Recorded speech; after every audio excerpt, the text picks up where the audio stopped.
More free time. What next? Okay, so there's two characters here we haven't really met at all. Got Lorem and Anna. So let's try... Let's try Lorem. Okay, we're at the cafe. I went to the bar Lorem had suggested as our meeting place. When I looked around, I saw Bryce sitting at the table talking to someone I couldn't see. I lingered on him for a second, but soon spotted Lorem in the corner of my eye. There you are. Yo, what's up? Good to see you. I thought you might not come. What? Am I late or something? Not at all, I got here early. I'm kind of surprised you wanted to meet me here. Don't take it the wrong way, but are you even old enough to drink? What are you talking about?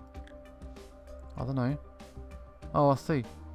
I can assure you that I'm a fully grown adult. My species doesn't get much bigger than this.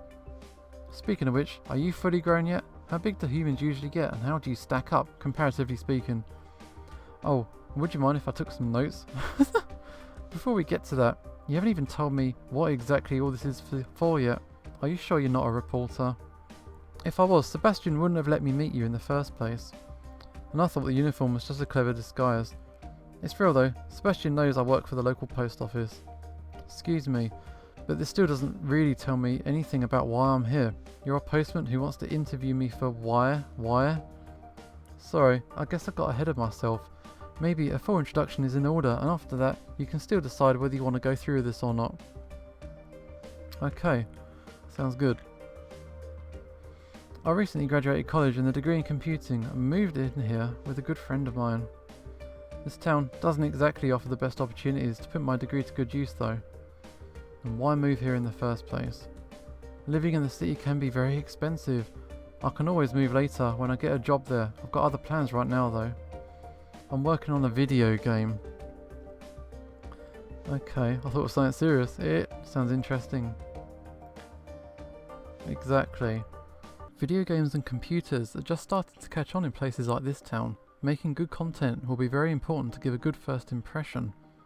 And humans have always been part of our media. Books, movies and now games. With you on our side, this could be an amazing opportunity. Aha. Well, maybe this wasn't such a good idea after all. Yeah, you have deceived me. Why?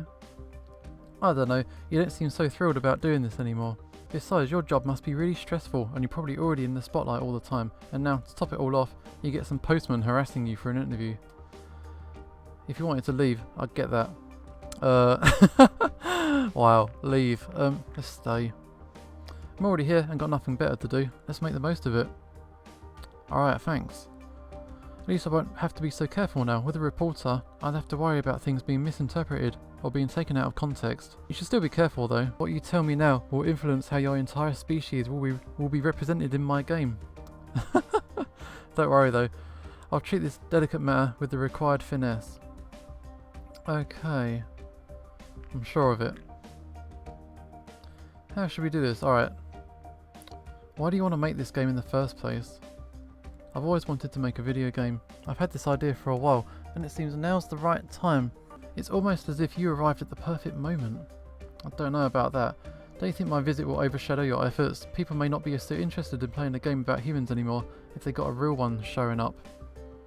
Good point, but the vast majority won't get to meet you personally anyway. If I say I did and modelled the humans in the game after you, people will flock to it and get a similar experience. Okay. Am I going to be your mascot? So now I'm part of your viral marketing campaign. Great, negative. As long as it's based on the truth, you have my support. Am I going to be your mascot, mate? What the hell? I guess you could say that. Okay, but why focus on humans? What makes us so important?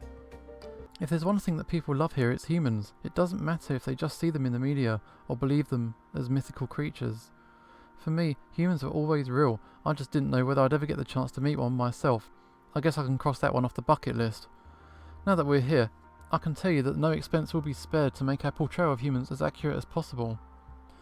Wow, okay, those are some messed up priorities. I'm with you on this. You certainly seem passionate. For good reason, I love humans. This guy is a super geek. If you say it like that, it actually ends up sounding pretty weird. Besides, what if it turns out I'm a horrible person? What would you think about humans then? It wouldn't change anything because I wouldn't base my opinion of an entire species on interactions with a single individual. Wow, that's a lesson of the day, that one. Then what's your current opinion of us based on? Just the myths we have on the previous portrayals of humans in our media. But I suppose that's why I'm here talking with you now. I want the truth, all of it. Telling you all of it might not be such a good idea though. Oh yeah, I guess that'll take a lot of time. More time than we have today. Anyway, what's the game about? What do you do? It's a community simulation game. It starts with the player character moving into a procedurally generated community, which is inhabited by all kinds of mythical creatures, humans included. Okay, what other mythical creatures are there in the Dragon Society? That's what I want to know. Not only are the towns you move into unique, but the inhabitants are too. There are a variety of traits that get randomised, both in looks and personality. There are many things you can do, but it's a very open-ended and you can live your life there however you want to. Okay, sounds interesting, boring, my kind of game. Interesting. It is, at least I hope others feel the same way about it. What other mythical creatures have you got? Yeah, I'm interested. What have you got? I haven't worked that out yet, but humans alone gives us a lot of material to work with. He doesn't know. Okay, good plan. The question of the mythical human can be tackled in a variety of ways. There are many different interpretations of what humans are like. Okay. In general, the mythical human can be divided into three categories. Firstly, the human as a physical creature. Secondly, the human as a non-physical entity. And thirdly, the human as a spiritual being. What? It's like the Father, the Son, and the Holy Spirit. What? Let's start with the physical aspects. Alright. One of our myths tells us that the human who created us eventually turned into a dragon. There's a lot of room for interpretation as to how similar humans actually are to dragons. I can see you don't have wings, but most of us are able to create fire in some way, or at least have a breath weapon. How about you? I ain't got nothing. I don't have a breath weapon unless you count my morning breath. While I can rub two sticks together and make a fire. Okay, and I can move things with my mind. Two sticks together. Not really. That's tools. Having hands that are dexterous enough to do that is remarkable though. It is a bit strange though, because our myths also say that you gave that ability to us. Aha. Maybe it's meant to be taken literally, meaning that the ability was given to us and you lost it. What, we evolved beyond that? Or maybe we never had it in the first place.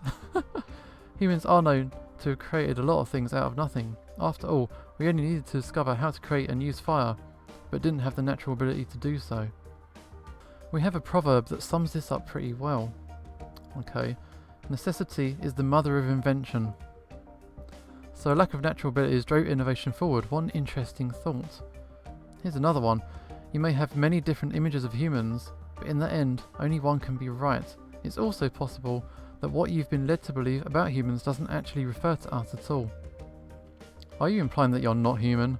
No, I'm saying that if you really had been in contact with humans before, as your myths imply, they would need to belong to the same species as me, and thus be very similar to myself. If they aren't, then either they weren't humans at all, or they have different origins. So you're saying that there's a possibility that our humans and your humans may be something different altogether. I suppose you're right in the way that our images of humans are very inconsistent. They certainly can't all be humans in the way that we would refer to a single species. The name should probably be reserved for yours. And we haven't even touched the other two categories of humans. What did you call them again? Was it the non-physical human entities and the spiritual ones? Okay, so what's the difference? Honestly, the definitions get a bit muddled here. Going by conventional belief, a ghost could be a human who has died and thus changed into a different form. We would call this a spiritual human. An angel, on the other hand, would be classified as a non-physical entity. Okay, what do you know about angels? This is the first time we've spoken about angels, I think, and as it's the title of the game, this might be interesting.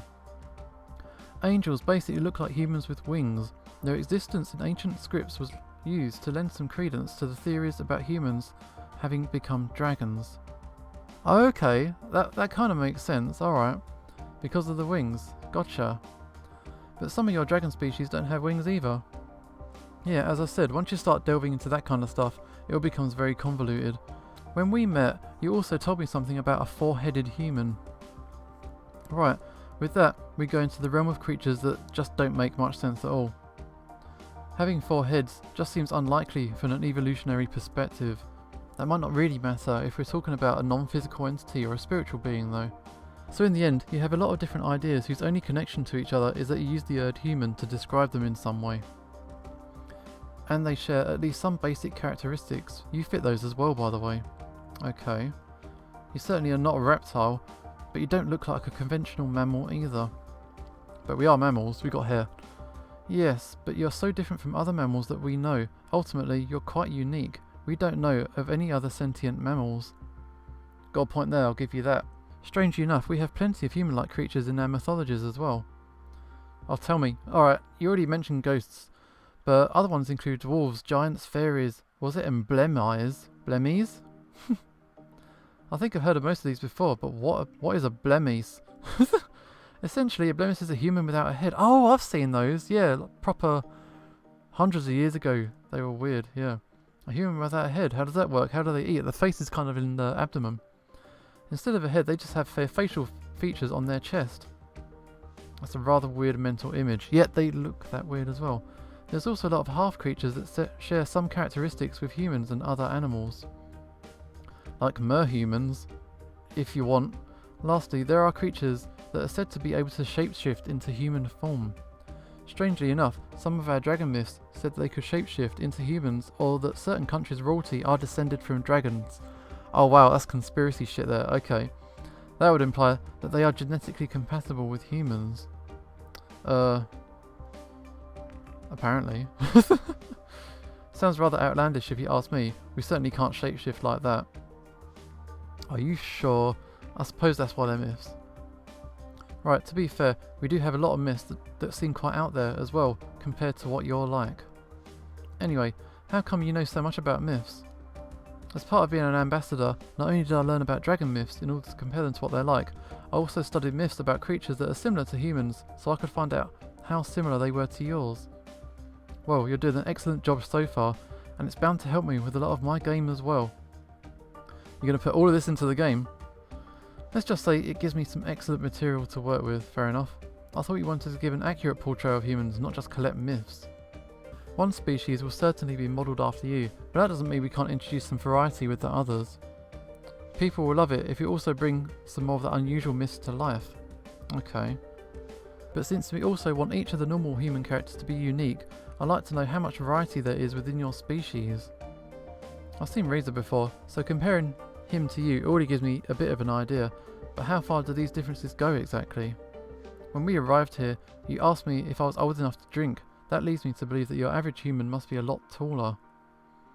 That's true, you can say that Razor would be about average for an adult.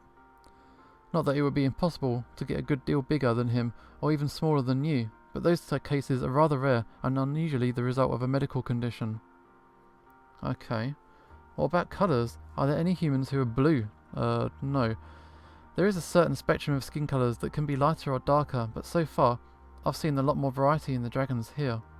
We do have quite a number of different eye colours though. Okay. As for things that aren't immediately visible, we have a lot of different blood types, but I assume you know about that already. Yeah, we got those too. Some people even believe your blood type influences your personality.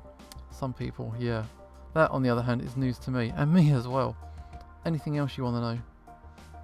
Okay, we've already got so much. I'll have to think about if and how we can all work this into the game. Have you worked on any other games before? I worked on a few small projects during the course of my studies, and also interned at a studio before. This is on a completely different level though. Okay. It's my game, so I'm the one calling the shots. It's a very different thing than just making a few graphics when you're part of a bigger team for sure. I see, how long exactly have you been working on this? Several months now. I've got everything planned out and a lot of the groundwork has already been done. The most difficult thing are the characters themselves, and to make sure all of the details are accurate. Of course. Have you shown the game to other people yet? Sure, feedback is a very important part of the development process, so I regularly gather ideas and opinions from others. I even made a website. Oh, show me. What do they say? All kinds of things. Sometimes it's hard to decide which ones have a good point and which ones can be disregarded. Overall, it seems like there are many people who are looking forward to playing my game though. How many are we talking about? I don't know exactly. The counter on my website only tracks the number of visits, so I don't know exactly how many different people there are. What if it doesn't work out? What do you mean? Well, you're investing a certain amount of time and money into making the game. Ideally, you would make back your investment and hopefully get some profit on top. If the goal is to make money, sure. However, I just wanted to try my hand at doing something like this. If some people are going to enjoy the end result, that's great. Yeah, he has got a job to support himself, so the game's kind of like a hobby. That's fine. Don't forget, I'll also have made something that I can put on my resume. At the very least, it'll have been a good learning experience. With that attitude, I suppose you really don't have anything to lose. Go for it. I can always look for another job, and maybe I'll end up working at a game studio, but I think once I've started doing something like that, I might not get this opportunity again. Now or never, huh? In a nutshell, yes. And that all works out with your courier job. Sure, I can support myself this way, and I'm not really under any pressure since I don't have any deadlines to keep. Yeah, seems like you know what you're doing. I'd like to think so. What kind of tools are you using to make it? If I consider what some of your species look like, I'm having a hard time imagining how the bigger ones could program a game. While we do have devices tailored to each individual species, I can't deny that my dexterous hands make it a lot easier compared to some of the others. One downside is that I have to keep my nails short, or else using the keyboard gets a bit cumbersome. I imagine you'd have to be careful with those while working as a courier anyway. You're right about that. One wrong move and you've suddenly shredded the letter you're just going to hand to someone. That sounds unpleasant. Luckily, that kind of thing doesn't really happen to me anymore, not only because of the shorter nails, but once you work there for a while, you just learn to be more careful. It's a bit sad not having them as a natural letter opener anymore though. And it's not just for me. Some people ask me to open their letters for them, since doing that on their own can be difficult if they're less dexterous or older. Have you been working as a courier for long? I just got this job a few months ago, but I had a part-time summer job at the post office when I was growing up. My species is perfectly suited for the job, so they were glad to have me on board. Oh really? Why is that? Oh really? Of course, being able to fly is a plus. My size means I can't deliver any big packages, but I often get assigned to urgent letters that have to be delivered as soon as possible.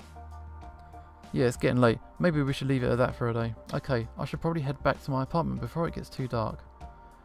I got more than enough material to work with, thanks a lot. Don't worry about it. I'll consider it a public service.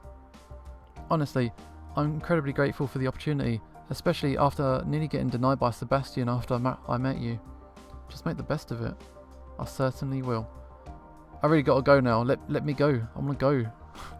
I'll see you another time, perhaps. Have a good night. Take care.